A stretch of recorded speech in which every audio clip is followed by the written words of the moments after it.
presentasi buku Dororo.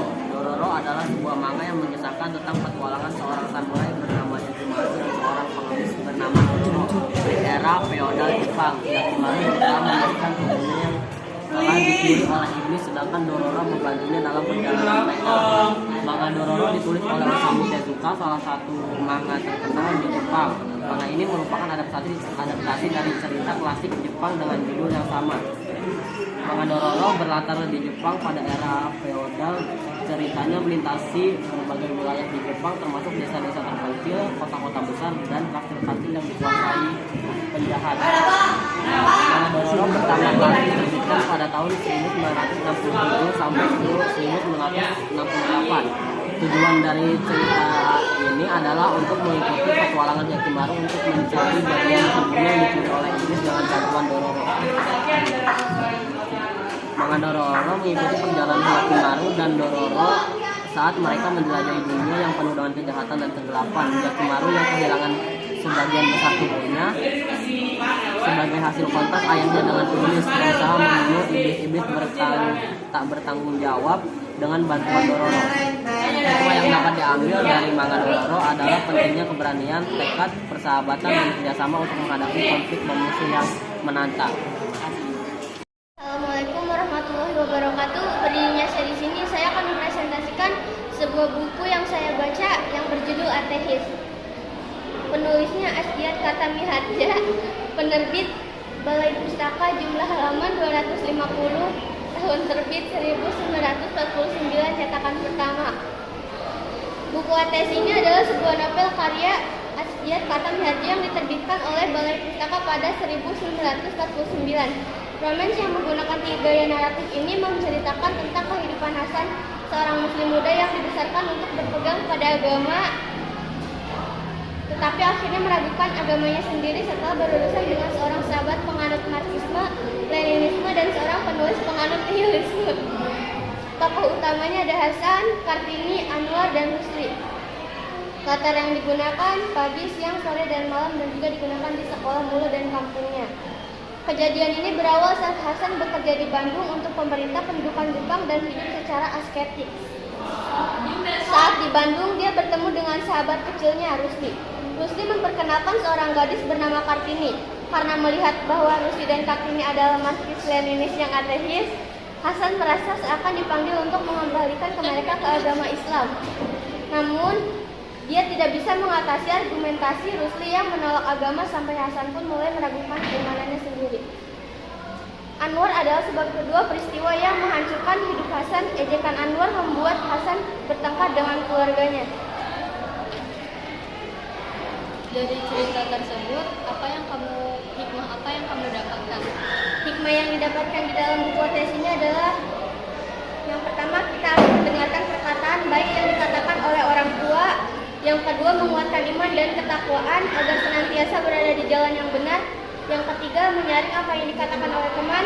Yang keempat, menjaga jarak dengan teman yang pergaulannya bebas. Dan yang terakhir adalah selalu berpikir akan resiko yang akan terjadi. Sekian dari saya. Wassalamualaikum warahmatullahi wabarakatuh. Assalamualaikum warahmatullahi wabarakatuh. Di sini saya akan menceritakan tentang novel yang saya baca yang berjudul Senja dan Venus. Penulisnya Keisha Rahma, penerbitnya Wattpad. Jumlah halaman 42, tahun terbitnya 2022. Buat menceritakan tentang Senja yang akan dijodohkan dengan Venus. Venus, Senja, Chris, Arya, Ardia, Cakra, Reza, Abjan, dan Mama Papa Senja dan Venus. When di pagi hari dan malam hari. Where Hotel Larasota.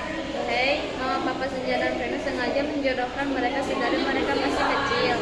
How Senja dan Venus kini menjadi keluarga yang cemara walaupun perjodohan itu dipaksa. Hikmahnya, jangan jadikan masa lalumu menjadi sebuah kebencian hingga akhirnya masa lalumu kini menjadi jodohmu. Gue nanya apa ya?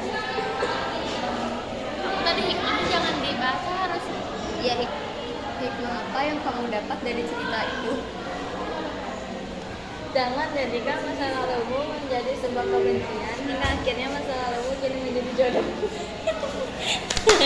Assalamualaikum warahmatullahi wabarakatuh. Di sini saya akan mempresentasikan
dari cerita tersebut, apa yang kamu dapatkan?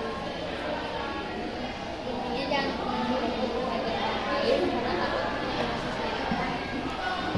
Terima kasih.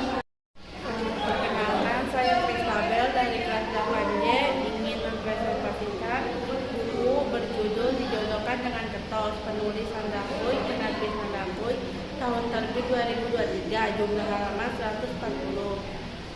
Siswi yang dijodohkan dengan Ketos: Aluna, Elbara, Akbar. Why? Karena Aluna yang begitu cuek dengan aturan apapun hingga Elbara tidak menyerah untuk menindak tegas Aluna. When? Pagi hari pada saat sekolah. Where? Di sekolah maupun di rumah. Oh, karena nenek Aluna meninggal hingga akhirnya nenek Aluna menitip Aluna pada keluarga Elbara karena orang tua Aluna tidak mau menerima lagi Aluna, hingga akhirnya sebelum nenek Aluna meninggal, nenek Elbara dan nenek Aluna telah membuat perjanjian, yaitu menjodohkan cucu mereka hingga akhirnya mereka bertunangan. Mengapa Aluna dititipkan kepada keluarga Elbara?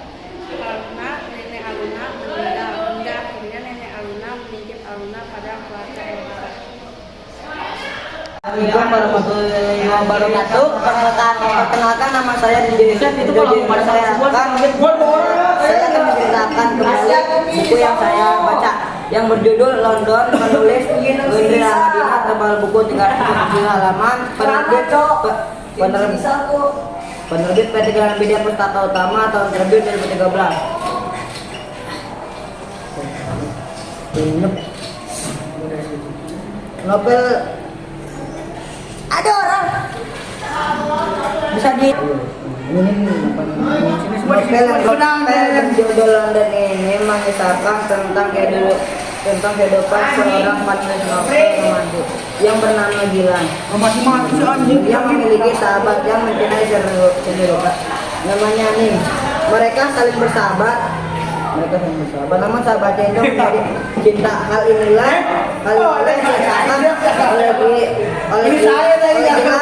Gilang kebahagiaan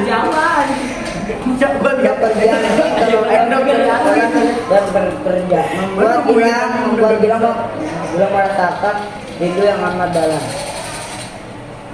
Dan suatu malam Gilang memberitahu teman-temannya bahwa ia akan pergi ke London untuk menyusul dan menyatakan cinta kepadanya.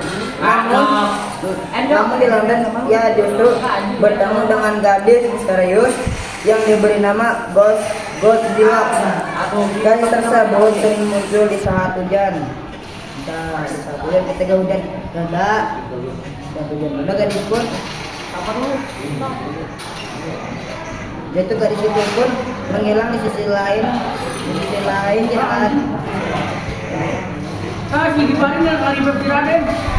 di sisi lain cintanya kepada Ning dan merayakan cinta. Ia akan selamanya akan terjebak dengan permainan Goldilocks yang sering muncul dan menghilang.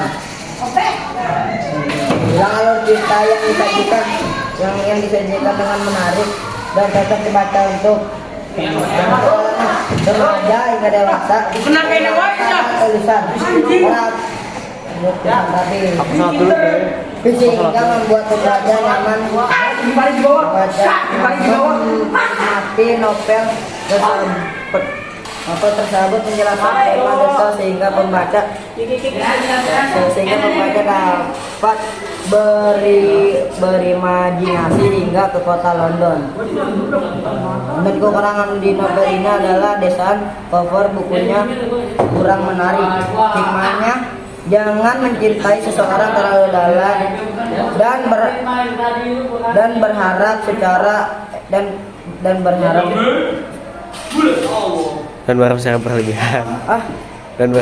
berlebihan. Dan secara berlebihan ya.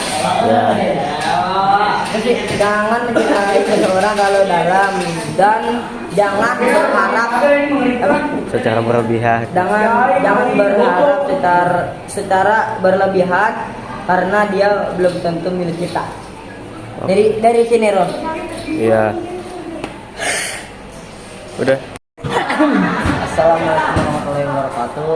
Perkenalkan nama saya Asrul Muhammad. Aku akan menceritakan kembali Jingga dan Senja dalam karya esensi yang mengisahkan tentang persahabatan. Suara kencengin dikit dong. Suara kencengin dikit. Gak kedengeran. Jingga dan Senja ceritanya mulai dengan pertemuan Jingga dan Senja di sekolah baru mereka keduanya memiliki kepribadian yang berbeda, di mana Jingga Kurang kenceng adalah Aska, gadis berisik.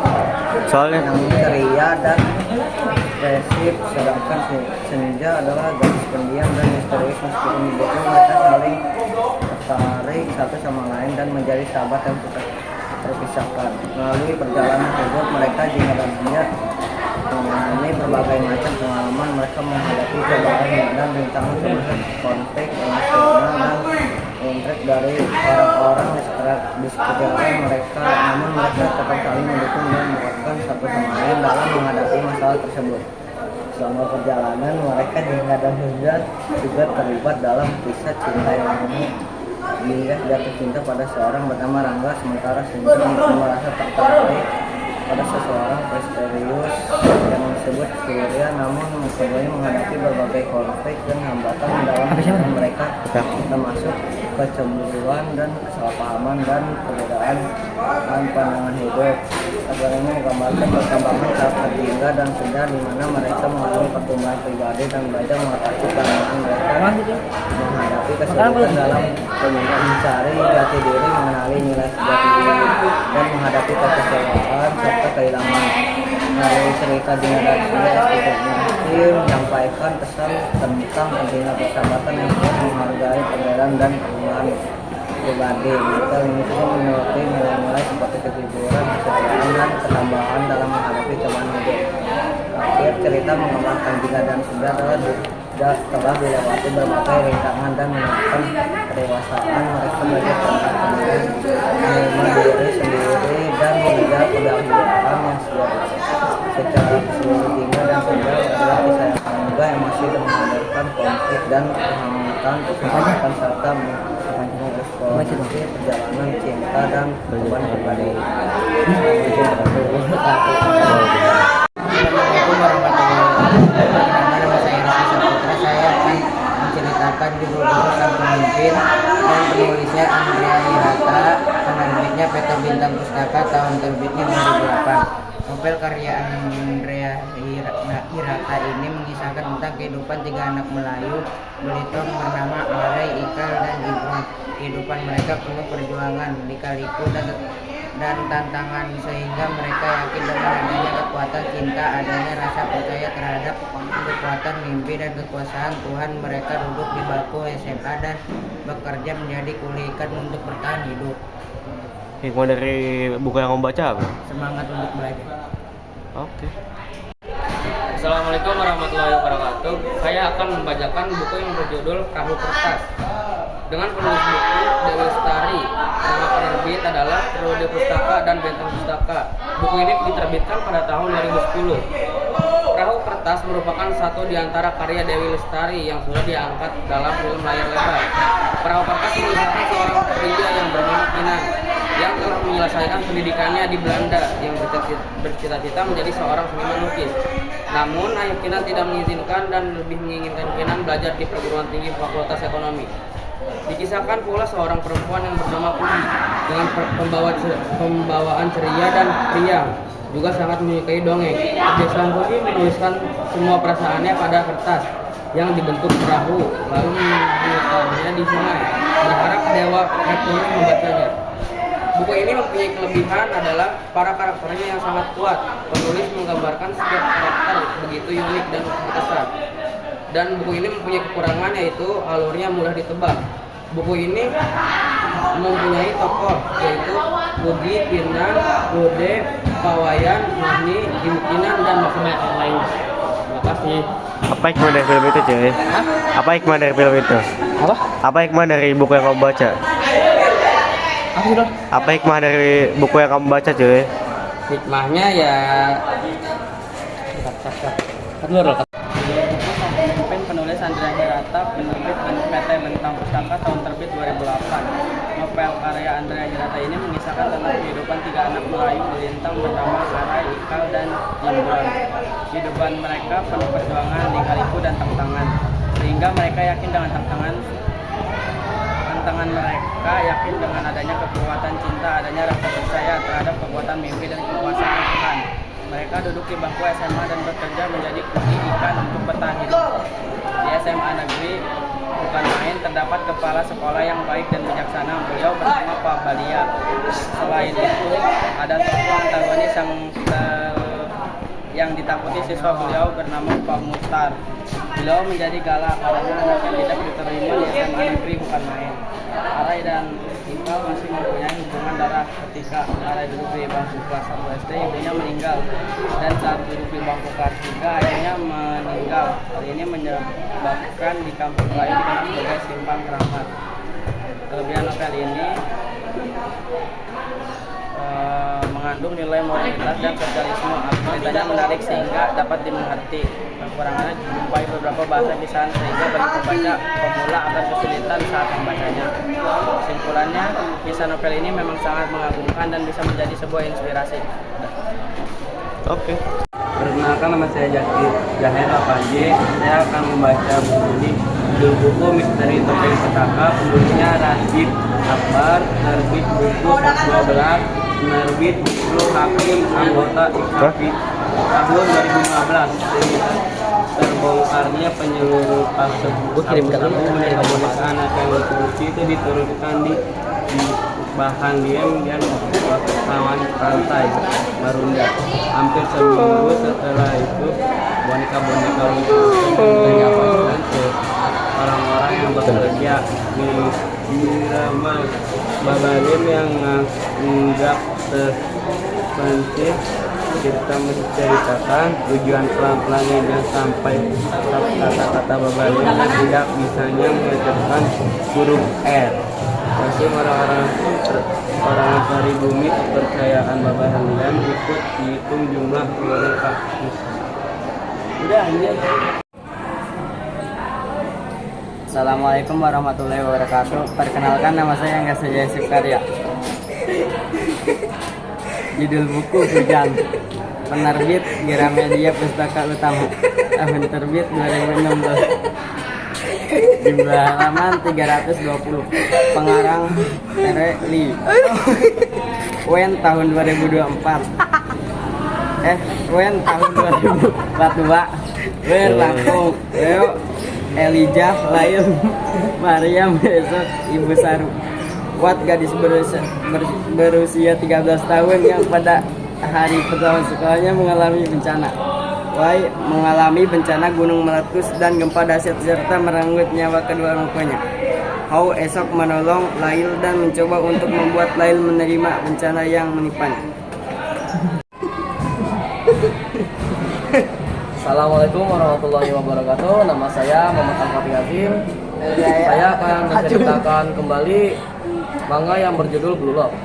Manga Blue Lock mengisahkan tentang perjalanan seorang pemuda bernama Yoichi Isagi, seorang pemain sepak bola berbakat.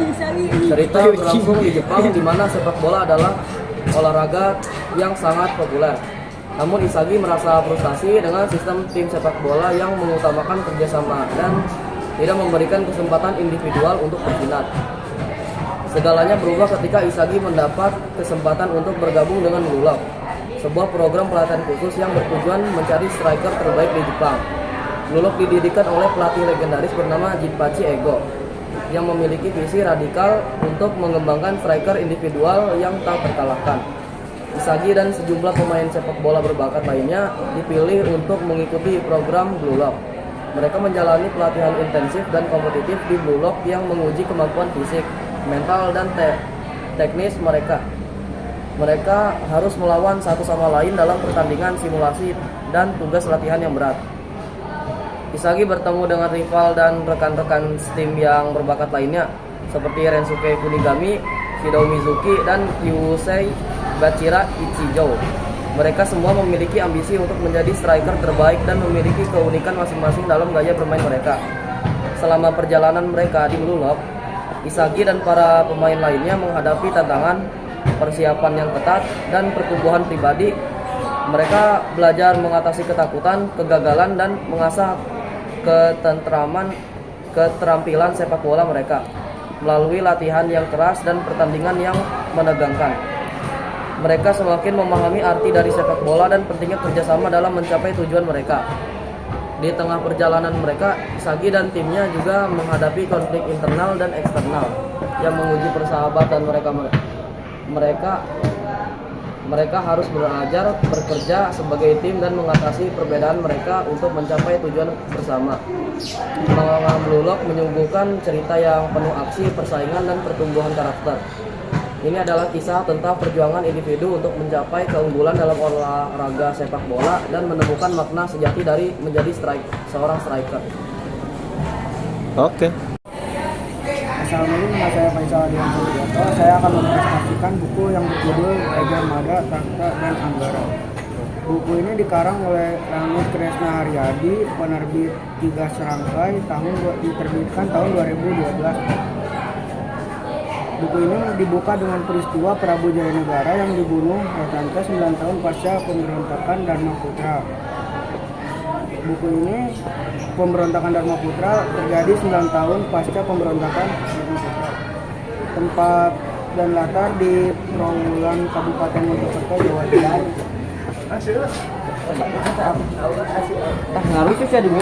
Prabu Jayanegara, Dharmaputra, Ratu Biatri, Dia Seribu Mata, dan Gajah Mada. Mengapa buku ini diciptakan? Karena perebutan tahta kerajaan. Alur ceritanya mengangkat Prabu Jayanegara yang dibunuh Ratanca 9 tahun pasca pemberontakan Dharmaputra. Kisah dalam novel ini berpusat pada perebutan tahta pasca kematian Jayanegara. Perkenalkan, nama saya Muhammad Sipat Jepari. Saya akan judul Maling Kundang, penerbit Santro Jaya Jakarta, Ikra Negara. Tebal buku 96 halaman. Menceritakan tentang Maling Kundang yang durhaka kepada ibunya. Maling Kundang, istri Maling Kundang, ayah Maling Kundang, dan ibu Maling Kundang. Padang, Nusa Sumatera Barat. Siang hari. Ketika Maling Kundang jadi kaya raya, ia malah lupa pada ibunya. Ketika si ibu datang ingin memeluknya, ia malah mendorong hingga terjatuh ke tanah. Setelah ia mendorong ibunya hingga jatuh ke tanah, ia tutup oleh ibunya menjadi batu. Gua kedua aja. Resensi buku judul Ismail Cinta yang Terlupakan, penulis Penerbit Zenru, tahun terbit 2016, jumlah halaman 189 halaman. Takdir memang sudah disediakan setiap manusia, tidak bisa diubah kecuali dengan nama saya tersendiri samanya dengan seorang ayah ingin Agung anaknya menjadi seorang bangsa pada keadaan ekonomi yang menjadi sekian saya. Ayah Agung terlahir dari keluarga yang berhasil mendidik ayahnya. Agung menjadi manusia yang tangguh dan sangat kerja keras. Perjalanan hidup ayahnya yang ke sekolah demi mengadu nasib ke tempat lain untuk menjadi pengadilannya. Meskipun sekarang ayahnya hanya menjadi satpam di sebuah perusahaan dengan mempunyai anak sebagai dokter tak pernah hilang, ayah selalu bekerja keras untuk suatu ketika ayahnya berhasil menolong perusahaan temannya bekerja dari musibah pekerjaan yang besar dan membuatnya harus masuk rumah sakit. Karena kejujurannya dan takutnya ayah diangkat menjadi supir perusahaan yang gaji 3 kali. Kenapa nggak videoan sendiri-sendiri aja? Bagi ayah dalam membiayai pendidikan ayah Agung menjadi dokter. Agung menjadi sarjana berkat dukungannya penuh anak ayahnya dan kerja kerasnya sendiri. Buku ini mampu membawa kita kami bersyukur atas pengorbanannya hebat orang tua dalam membiayai pendidikan anak. Kelemahan cerita ini kurang menghidupkan tokoh. Pengarang siapa? Pengarang buku ini? Apa? Pengarang bukunya siapa? Gidwell Sony. Semuanya detail. Dan detail tentang penciptanya misalnya kayak apa ya? Penulis ya gitu-gitu. Tahun berapa penerbit? Ayah pemilik Cinta yang Terlupakan. Asik. Penulisnya G. Wells Almira. Penerbit Zetu. Tahun terbit 2016. Jumlah halaman 189 halaman. Oke.